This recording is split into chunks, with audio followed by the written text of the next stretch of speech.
just about. Many families are hitting the pool to cool off and have some fun, but this is also the time to be extremely careful. Swimming can be also one of the most dangerous activities of the season.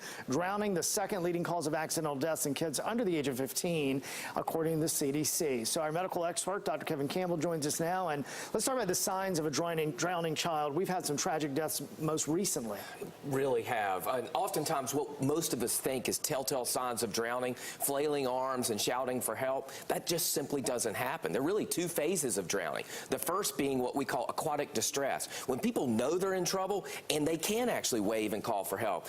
Then comes what's called the instinctive drowning response. And according to experts, this is what people do to avoid actual or perceived suffocation under the water. There's very little splashing, no waving, no yelling, no calls for help. This instinctive response lasts about a minute, and it's most so imperative that the person gets help immediately once this starts. All right, so what are the signs of someone who's potentially drowning?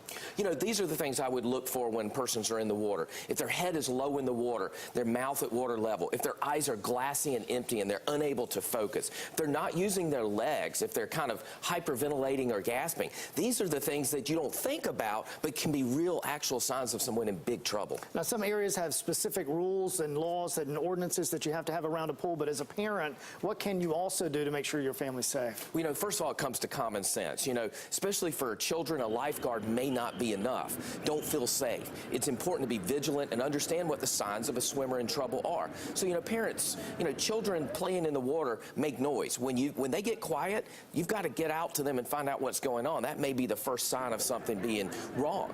The U.S. Consumer Product Safety Commission recommends that all kids learn how to swim from certified swimming instructors. Get swimming lessons. Older kids and teens, even those who are really good swimmers, maybe they're members of the swim team, swim with a buddy. And at pool parties or other group activities involving water, experts recommend having an adult as the water watcher at all times. And you got to make sure that you're not consuming alcohol while you're in charge of watching all these kids. That's good advice, too, and good advice for this time of year. Dr.